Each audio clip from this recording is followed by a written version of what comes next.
Hello friends, वेदना stories में आपका स्वागत है। मेरी आज की कहानी है बेटी का हक। वंदना रसोई का काम करके फ्री होकर मम्मी जी के कमरे की तरफ जा रही थी। सोने से पहले सुबह की तैयारी करके रखना चाहती थी। सुबह तो खुद के लिए भी ढंग से वक्त नहीं मिलता, ऊपर से ननद अचानक से शाम को अपने ससुराल से आ गई तो काम वैसे भी बढ़ गया। स्कूल जाने से पहले सुबह ढंग से थोड़ा बहुत काम कर जाए, इसके लिए पहले से तैयारी कर लेना बेहतर है। स्कूल में वार्षिक परीक्षा चल रही है तो छुट्टी लेना तो असंभव है। यही सोचकर मम्मी जी के कमरे की तरफ जा रही थी, पर कमरे के दरवाजे पर पहुंचकर उसके पैर ठिठक गए। अंदर उसकी सास सुशीला जी, उसका पति मधुर, देवर अंशुल और ननद वनीता बैठकर बातें कर रहे थे। बार बार वंदना का नाम आ रहा था, इसलिए वंदना ने बात सुनना ही उचित समझा। भैया, मैंने सुना है कि भाभी के मायके में उनके पापा ने प्रॉपर्टी बेची है और उसका अच्छा खासा पैसा भी आया है। खुद उनके पापा मम्मी कितने अच्छे फ्लैट में रहने लगे हैं, साथ ही अपने बड़े भाई के साथ बेटे को भी रख रखा है, तो भाभी को भी तो पैसे मिले होंगे ना। वनीता की बात सुनकर मधुर बोला, अरे मुझे क्या पता, ना तो पापा जी ने कुछ बताया और ना ही वंदना ने। दोनों बाप बेटी अंदर के अंदर ही सब कुछ कर लेते हैं, पर यहाँ दामाद की कोई इज्जत ही नहीं है। मुझे तो बताना भी ठीक नहीं समझते। अरे भैया, तो पता करो ना, ऐसे थोड़े ना काम चलेगा। आखिर कितने पैसे आए हैं पता होगा, तभी तो अपना बजट बना पाएंगी। और इस बार मुझे बाइक लेनी ही लेनी है, चाहे कुछ भी हो जाए। अंशुल ने जिद करते हुए कहा तो वनीता कहाँ पीछे रहती। वह भी अपनी फरमाइश करते हुए बोली, हाँ भैया, पता कर ही लो, मुझे भी इस बार सोने के कड़े तो चाहिए ही चाहिए। आप लोगों से तो इतना भी नहीं हुआ कि मुझे सोने के कड़े शादी में ही दे देते। जब मेरी देवरानी अपने मायके से आए हुए सोने के कड़े पहनती है तो मुझे सही में बहुत बुरा लगता है। ऐसा लगता है कि जैसे मुझे ही दिखा रही हो। तभी सुशीला जी बोली, तुम दोनों चुप रहो, मुझे बात करने दो। देखो मधुर, पैसों की ज़रूरत इन दोनों को ही नहीं, मुझे भी है। मैं भी सोच रही हूँ कि इस मकान के ऊपर एक मंजिल और चढ़ा दूँ, ताकि कल को अंशुल की भी शादी हो तो परेशानी ना हो। अब हम लोग तुमसे नहीं कहेंगे तो किससे कहेंगे?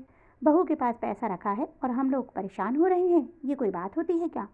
उल्टा जब पैसा हमारे पास हो तो हमें तो हमारे स्टैंडर्ड बढ़ाने चाहिए। तुम अपने ससुर जी से पूछोगे तो अच्छा नहीं लगेगा, पर तुम वंदना से बात कर ही सकते हो ना, कि आखिर प्रॉपर्टी को बेचने पर कितना नफा हुआ है। आखिर वो अपने माता पिता की इकलौती बेटी है। आज नहीं तो कल सब कुछ तुम्हारा ही तो होना है। उनकी प्रॉपर्टी पर तुम्हारा भी पूरा अधिकार है। मुझे तो यकीन नहीं होता कि वंदना ने तुम्हें अभी तक कुछ नहीं बताया। और वंदना के ताऊ जी के बेटे को क्यों रख रखा है? मधुर, संभल जा, नहीं तो मालूम पड़े तेरा हिस्सा वो तेरा साला ले उड़े। थोड़ी देर की खामोशी के बाद मधुर बोला, ठीक है माँ, मैं वंदना से बात करता हूँ। मैं भी सोच रहा हूँ कि नौकरी वोकरी छोड़कर खुद का बिजनेस ही शुरू कर लूँ। कब तक लोगों की जी हजूरी करते रहूँगा। अब ज़रा बात करता हूँ कि कितने पैसे आए हैं, ताकि आगे की प्लानिंग कर सकूँ। वंदना ने उनके आगे कुछ नहीं सुना। वो उल्टे पैर वापस अपने कमरे में आ गई। उन लोगों की बातें याद कर उसका सिर दर्द से फटा जा रहा था। कितने लालची हैं ये लोग, जब देखो बहाना बनाकर उसके मायके से पैसा निकालने के लिए मुंह खोले बैठे रहते हैं, जैसे ये लोग कमा कर उसके मायके रख कर आए हैं। जबकि उसके मायके वालों को जब उसकी ज़रूरत होती है तो ये लोग साथ भी नहीं खड़े होते हैं। पिछले साल वनीता की शादी में भी पापा ने अपनी एफडी तुड़वाकर इन लोगों को कर्जा दिया था, जिसे तो ये लोग डकार गए। एक बार भी नहीं पूछा कि पापा जी आपको पैसों की ज़रूरत है या नहीं, लौटाने हैं या नहीं। यही नहीं, अभी जब 2 महीने पहले पापा को हार्ट अटैक आया था, तब तो इनमें से कोई सेवा करने नहीं गया था। उसकी माँ की तो हिम्मत टूट चुकी थी। वंदना ही दौड़ भाग कर रही थी। बस उसके साथ उसके ताऊजी का बेटा उदय ही खड़ा था।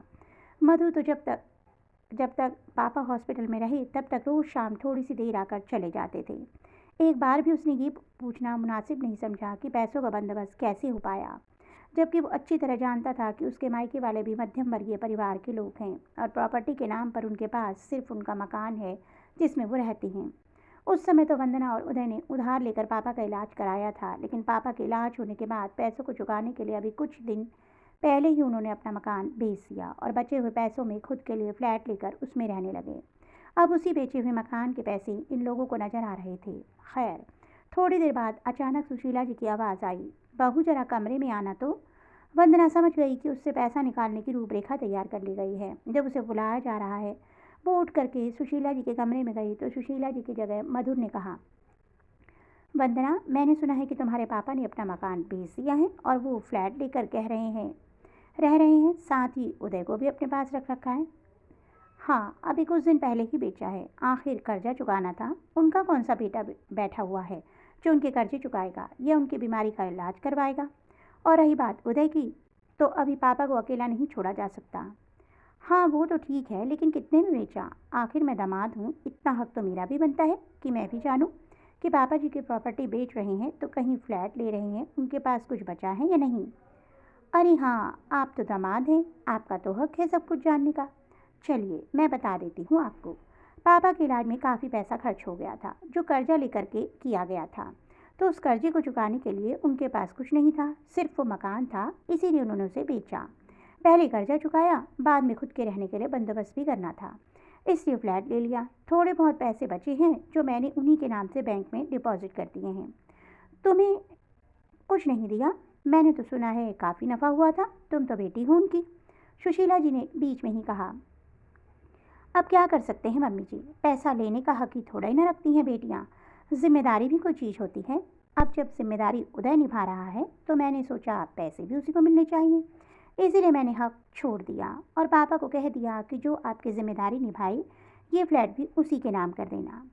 कहकर वो अपने कमरे में जाने लगी तो मधुर ने कहा, अरे तुम ऐसा कैसे कर सकती हो? तुम्हें पता भी है वो उदय तुम्हारे बड़े पापा का बेटा लालच में तुम्हारे माँ पापा की सेवा कर रहा है।